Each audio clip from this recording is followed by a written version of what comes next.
हम आशिका विधायक जो है ना भ्याणा साहब को बनाएंगे। भाजपा 10 साल सरकार में रही है, सत्ता में राज करे और फिर भी आप भाजपा को अब दोबारा बुलाना चाहते हैं? हाँ, दोबारा हमारे काम बहुत कर रखे हैं। कैसे? हाँ, जैसे कि हमारे रास्ते बना दिए, सारे खेतों तक के रास्ते बन गए। हाँ जी, और गांव में सारा जो है ना विकास चल रहा है। कई जगह गए हैं, वो न कहो कि हांसी जिला नहीं बनाना, इस वजह से भ्याणा साहब पर तकड़ा इफेक्ट पड़ा है। इस वक्त हांसी विधानसभा क्षेत्र के गांव डाणा कला में मौजूद हूँ, जहां पर यहाँ के बड़े बुजुर्ग हमारे साथ मौजूद हैं, जिनसे बातचीत कर लेते हैं कि किस पार्टी से किसे और हांसी का नेता बनाना चाहेंगे। तो बाबूजी मुझे बातचीत कर लेते हैं। सर नमस्कार। हाँ नमस्कार। विधानसभा के चुनाव वाली हैं, किसने पार्टी से किसे नेता बनाना चाहोगे, हांसी का विधायक बनाना चाहोगे? हम आशिका विधायक जो है ना भ्याणा साहब को बनाएंगे, विनोद भ्याणा को। अच्छा। और इस गांव से वोट उसी के ज्यादा है। विनोद भ्याणा ही क्यों? हाँ। भाजपा 10 साल सरकार में रही है, सत्ता में राज करे और फिर भी आप भाजपा को अब दोबारा बुलाना चाहते हैं? हाँ, दोबारा हमारे काम बहुत कर रखे हैं। जैसे कि हाँ, जैसे कि हमारे रास्ते बना दिए, सारे खेतों तक के रास्ते बन गए। हाँ जी, और गांव में सारा जो है ना विकास चल रहा है। कई जगह गए हैं, वो न कहो कि हांसी जिला नहीं बनाना, इस वजह से भ्याणा साहब पर तकड़ा इफेक्ट पड़ा है। आशी जिला ये अचानक इलेक्शन जो डिक्लेयर हो गया ना, इस वजह से हटा गया। नहीं, जिला तो हमारा बन ही जाना था। अब इलेक्शन के तुरंत बाद ही जिला बनेगा। एक दिन की दिक्कत थी, अगर वो एक दिन डिले हो जाता तो हांसी जिला बन जाता। आशी जिला बन जाता, बिल्कुल बन जाता। सीएम साहब ने घोषणा कर देनी थी यदि इलेक्शन नहीं होता तो। बीजेपी से कैंडिडेट किसे देखना चाहते हैं, भ्याणा साहब या और कोई? भ्याणा साहब ही मजबूत कैंडिडेट है हमारा। वोट किसी को टिकट मिलती है तो? और किसी को मिलती है तब भी भ्याणा ही जीतेगा। तब भी? हाँ, तब भी भ्याणा यानी कि भ्याणा इलेक्शन लड़ेगा, टिकट मिलो ना मिलो? हाँ, बिल्कुल लड़ेगा। कोई निर्दलीय का चक्कर नहीं है, पार्टी है, लड़ेगा। हाँ, क्या कुछ कहना चाहिए? क्या अगर आप अपने गांव की बात करें, डाणा कला की बात करें? बीजेपी का टिकट भ्याणा साहब को मिलेगा, वही बनेंगे यहाँ से एमएलए। अच्छा, हाँ, टिकट पर पेच फंसा हुआ भ्याणा साहब को टिकट मिलता है तो क्या जीतेंगे? मजबूत कैंडिडेट है, इनको तो मिलनी है टिकट। विनोद भ्याणा को टिकट मिलती है भाजपा की तरफ से, क्या जीतेंगे? बिल्कुल जीतेंगे। और कांग्रेस की एक बड़ी लिस्ट है जिसमें 44 नेता जो है लिस्ट में टिकट मांगने लग रहे हैं। वो भी आएगा जब देखा डिसीजन जाएगा। नहीं हुआ अब किसको टिकट मिलेगा किसको नहीं मिलेगा, इस बात का ही कोई फैसला नहीं है। यहाँ से 44 नेताओं की लिस्ट जा रही है, भाई हमने टिकट दो। हाँ, टिकट जो है भीड़ तो घनी हो रही है टिकट मांगने वाला की, ये नहीं पता किसको मिल सकती है।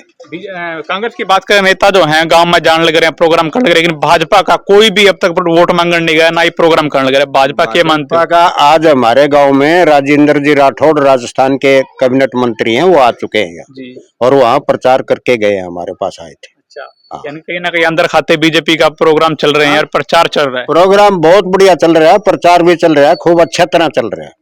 भ्याणा साहब आते रहोगे गाँव में, कोई काम वो बातें हैं, आज भी प्रोग्राम था लेकिन वो लोहारू चले गए किसी काम से। अच्छा, वहाँ रैली है सीएम साहब की, इसलिए वो लोहारू जा चुके हैं। 2024 की बात करें, हरियाणा की बात करें, किसकी सरकार आएगी? सरकार तो हमारे हिसाब से तो बीजेपी की ही आनी है, क्योंकि वोट जो है ना बीजेपी पार्टी के ही ज्यादा है। बीजेपी? हाँ जी, ये पूरी बेल्ट बीजेपी की मानी जावे? हाँ बिल्कुल मानी जाती है, इसमें कोई शक नहीं है। हाँ, अस्सी में क्या कुछ मानते हो, कितने वोटों से बीजेपी जीतेगी? आशी का जो है दूसरा कैंडिडेट टक्कर का आ जाता है ना, फिर वो टक्कर ही, लेकिन जीतेगी बीजेपी। जीतेगी? हाँ, वोट तो बीजेपी के ही ज्यादा है, शहर में भी बीजेपी के है। शहर में तो है, लेकिन गांव में भी कई गांव में बीजेपी की तकड़े बड़ी लहर गाँव में तो हमारा हल्का है जो आशी का हल्का ना, इसमें बीजेपी की ही जानी है। क्या कुछ कहना चाहोगे बाबूजी? चुनाव आ चुके हैं, भ्याणा साहब का नाम लिया बीजेपी की तरफ से, कितने? जी, हम यही कहना चाहूँगे भ्याणा साहब जैसा एमएलए हांसी को नहीं मिलना है। हम फिर दोबारा हम भ्याणा साहब को ही बनाना चाह रहे हैं। जब गांव से शहर की तरफ जाते हो तो हांसी शहर का अलग रूप दिखता है, क्योंकि जैसे ही बाईपास से एंटर होते हो पहले चौक आ जाते हैं, फिर सड़कें आ जाते हैं, कैसा रूप देखने को मिलता है? रूप तो ये तो शहर की बात है, हम तो गांव की बता रहे हैं। गांव में रोजगार और कार्य, गांव की सड़कें, सबका विकास हुआ है और बिना खर्ची पर्ची के बच्चे रोजगार लगे हुए हैं। और वो हमारे गांव में सुख दुख के लिए एक एक बच्चे की हर पूरी खबर रखता है और सुख दुख में आता भी है। और भ्याणा साहब जैसा नेता नहीं मिलेगा इस गांव को। टिकट क्या मानते हैं, बीजेपी देगी टिकट? ये तो हाईकमान की बात है, लेकिन हम अपना विधायक हमने भ्याणा साहब को चुन रखा है। हाँ, मान के बैठो टिकट मिलेगी यार, 2024 में विधायक बनेगा। हाईकमान की बात है, उसके ऊपर हम नहीं बोल सकते, लेकिन हमारा एमएलए अगला भ्याणा साहब ही है। कांग्रेस के अपने प्रोग्राम भी होंगे, कोई नेता भी आया होगा, डेली जान लग रहे हैं, कोई ना कोई एक गांव में 2-2, 3-3 नेता जान लग रहे हैं, लेकिन बीजेपी के प्रोग्राम बहुत कम चल रहे हैं, अंदर अंदर खाते का प्रचार चल रहा है थोड़ा बहुत। गाड़ियां लेके तो घूम गाड़ियां ले, हाँ बता दीजिए, आप बताओ। गाड़ियां लेके तो कांग्रेस वाले भी घने घूम रहे हैं, वो डेली चक्कर लगाते रहते हैं, लेकिन कोई मजबूत कैंडिडेट नहीं है कांग्रेस का। हाँ कहीं ना कहीं ये लेके बैठेगा गुटबाजी और उस हाँ हमारा कैंडिडेट तगड़ा है जी बयाना। लोग कहेंगे कि हरियाणा में एक लहर चढ़ पड़ी है कांग्रेस की, यानी कि कांग्रेस आके ही रहोगी, बदलाव की भावना लोगों का मन में। ये जाट बेल्ट में तो कुछ हो सकता है, लेकिन हमारा हल्का जो है ना बीजेपी का ही है। बाबू जी क्या माहौल है, थोड़ा सा बताओगे? बढ़िया माहौल है जी। किसका है? बीजेपी सरकार का बहुत बढ़िया बीजेपी का प्रदर्शन। आपके टिकट किसने दुआन लग रहे हो? बीजेपी की बात कर लें तो बयाना साहब नहीं मिलेगी। बयाना साहब कांग्रेस के 44 नेता, उनमें से कोई पसंद नहीं है बयाना साहब। 44 साड़िया में क्या दिक्कत है, उनमें तो आप फ्री में फूट पड़ी रहे। कहीं ना कहीं लेके बैठेगी। वो नुकेगा हम न दो टिकट, वो नुका हम न दो टिकट, मिलनी एक न है। इस गांव में ओवरऑल वोट कितने बाबू जी?